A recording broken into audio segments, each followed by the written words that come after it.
a un petit peu de temps devant nous, mais c'est un temps qu'on gaspille, là, en ce moment. Qu'on gaspille. Ah oui, complètement.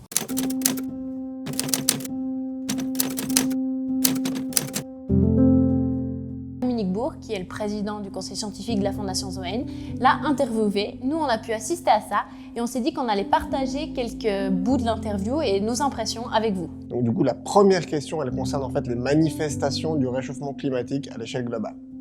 Et qui se passe aujourd'hui. Les conséquences qui sont les conséquences qui pourraient être causées par un réchauffement ont toutes lieu. C'est-à-dire que la fonte de la banquise arctique, le relèvement du niveau de la mer, l'action sur les niches écologiques. Il y a effectivement beaucoup de manifestations qui sont cohérentes les unes avec les autres. Je pense que pour moi, ce qui me frappe le plus, effectivement, c'est cette notion de cohérence dans ce qui se passe. Il y a d'abord une cohérence avec le réchauffement de la planète, c'est un réchauffement global, c'est un réchauffement qui touche pratiquement toutes les zones de la planète. Il y a quelques zones, quand on commence à faire des moyennes sur quelques années, ça se réchauffe partout. Ça se réchauffe partout, il n'y a pas beaucoup d'autres moyens d'expliquer ça que par les gaz à effet de serre. Ce qui est assez fou dans ce que nous dit Hervé là, c'est qu'il faut bien s'imaginer, s'il y avait un réchauffement climatique, il y aurait un certain nombre de conséquences. Par exemple, la montée du niveau des mers, la fonte des glaciers, etc., etc. Et en fait, tout ça, c'est en train d'arriver. On voit que les mers montent, les glaciers fondent, et en plus, évidemment, on voit les moyennes de la température qui montent également. Et encore un autre élément qu'on n'a pas vu dans le footage là, c'est qu'il parlait de l'augmentation des catastrophes naturelles dans la fréquence et dans l'intensité. Et en fait, de ce qu'on relève d'un point de vue climatique, c'est qu'il y a de plus en plus de catastrophes naturelles et qu'elles sont surtout de plus en plus violentes en fait. On le voit, on a toutes les preuves du réchauffement qui est en train d'arriver devant nous, mais l'intensité de ce réchauffement, on la connaît pas encore très bien. C'est pour ça en fait qu'on fait des modèles dans les instituts comme l'Institut Simon Laplace pour essayer d'anticiper quel sera le réchauffement. Et on a sélectionné un bout de l'interview justement où Hervé Le Trutt parle de ces modèles-là et on pensait que c'était intéressant justement de le partager avec vous. Les chiffres qui sont ceux qui ont été donnés par des modèles un petit peu plus anciens, ceux des années que je montrais tout à l'heure, ceux des années 2000, sont des chiffres qui tiennent toujours. Ils indiquaient qu'on pouvait aller à 6 degrés de réchauffement. Et c'est vrai que les modèles plus récents, nous-mêmes, avec des scénarios un peu équivalents, nous amènent à plus haut, hein. Plus haut encore. 7-8 Oui, c'est 7 dans notre modèle et je ne sais pas dans les autres. Oui. À partir de 3-4 degrés, il y a plus grand monde sur Terre quand même. Je veux dire, l'habitabilité est pas méchamment réduite quand même. Disons qu'il y aura beaucoup de monde, mais pas aux mêmes endroits. Donc un modèle, en fait, c'est un peu une projection qu'on fait de qu'est-ce que sera le climat dans quelques années, en y intégrant différentes caractéristiques. Et du coup, on peut faire plusieurs scénarios. Là, ce dont Hervé parle, en fait, c'est des scénarios qui nous montrent des températures vraiment hautes. Et tout ça, évidemment, ça va dépendre de à quel point on diminue les gaz à effet de serre ou pas. Ça change énormément d'avoir une conscience qui est basée sur des équations et puis de voir les choses se produire. Alors ça change évidemment au niveau du grand public, et ça change aussi au niveau des chercheurs.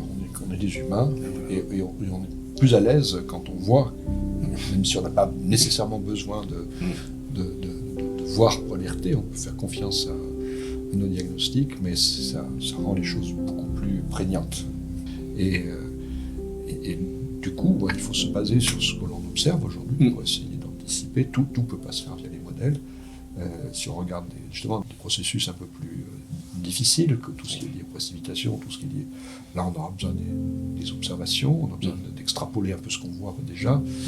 Donc, je crois qu'il y a un travail très important aujourd'hui qui consiste à faire usage de tout ce qu'on sait pour anticiper le futur. Le futur va être assez difficile. Ce que relève Hervé, là, c'est extrêmement intéressant parce qu'il nous dit d'un côté qu'on ne peut pas tout baser sur les modèles et donc du coup que notre expérience de ce qu'on ressent, de ce qu'on peut voir, peut nous influencer pour agir. Mais le problème, en fait, c'est qu'avec le climat, il y a une inertie qui est importante. C'est-à-dire que si on arrête d'émettre maintenant, dans 20 ans, on s'en rendra compte. Et je pense qu'il y a une grande dissymétrie, en fait, entre le fait de voir ce qui est en train de se passer, le fait d'agir, et puis simplement le décalage lié à l'inertie avec le climat. Et ça va aussi complètement à l'encontre de tout ce qui se passe avec les schémas politiques. Aujourd'hui, on a des politiciens qui sont élus pour 5 ans, renouvelable peut-être pour un seul mandat, mais donc du coup, on n'est pas dans des échelles de temps qui sont les mêmes.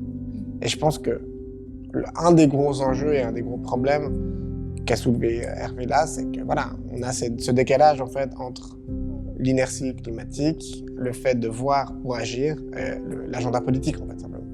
Ce qui est important de se dire, c'est qu'on aurait dû agir évidemment il y a plusieurs années, on aurait déjà dû mettre des choses en place il y a plusieurs années, mais maintenant qu'on a ces indications visuelles, on ne peut plus faire comme si de rien n'était en fait. Et bien sûr, ça ne va pas s'améliorer du jour au lendemain si maintenant on coupe toutes les usines à charbon. Mais en même temps, on sait que c'est négatif, on le voit, et du coup, c'est maintenant qu'il faut se bouger, quoi. Aujourd'hui, on est face à une situation qui sera une situation où de plus en plus on va être obligé de faire des arbitrages, parce que tout n'est pas possible. Non, tout n'est pas possible. Ça, c'est clair. On ne pourra pas à la fois, complètement, comme on le voulait, sauver le problème de maintenir la température au niveau d'avant. Non, ça c'est fini. C'est fini. On ne pourra pas. Donc il va y avoir nécessairement des arbitrages. Je pense que qui dit arbitrage nous renvoie à une chose qu'on ne sait pas faire et qu'on ne sait pas débattre, c'est la notion de valeur. Qu'est-ce qu'on veut protéger? Quelles sont les choses auxquelles on tient vraiment? Alors pour moi, il y en a effectivement deux. C'est la justice climatique et c'est la biodiversité. Je crois que c'est par rapport à ça qu'on doit essayer. C'est ta boussole. C'est les deux boussoles que je vois par rapport à la situation actuelle. Hervé nous parle de valeurs. Ça veut dire qu'on va devoir faire des choix en tant que société pour le futur. En fait, réussir à définir des valeurs qui soient collectives.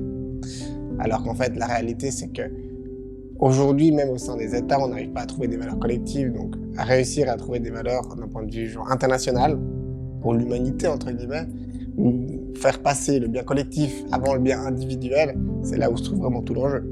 Exactement. Puis en fait, c'est cette notion d'arbitrage entre différentes priorités qui est intéressant, parce que les valeurs, c'est quelque chose qui n'est pas objectif au fond. Donc il y a des choix à faire. Quelles sont nos priorités? Qu'est-ce qui est le plus important pour nous de défendre en tant que société? Est-ce que c'est, est-ce qu'on pense que c'est plus important de protéger la biodiversité, de nous protéger du réchauffement, la pollution, etc. Et en fait, chacun peut avoir aussi ses priorités. Moi, je peux en avoir, toi ou encore toi.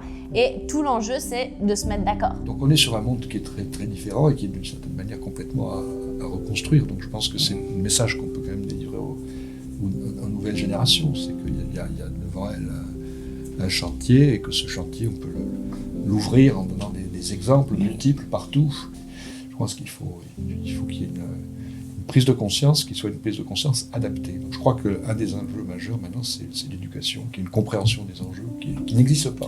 Effectivement, l'éducation va jouer un rôle fondamental pour la transition. Le but, en fait, c'est de comprendre aujourd'hui pour pouvoir anticiper demain.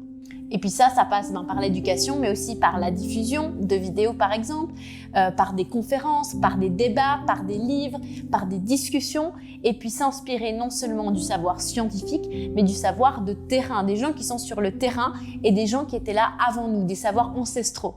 Et donc, du coup, si vous voulez aller un peu plus loin sur les prévisions climatiques, avec Hervé, on a filmé aussi la présentation qu'il est venu faire au Conseil scientifique de la Fondation. Donc on vous met le lien dans la description en bas. On espère que ça vous a plu et à très bientôt.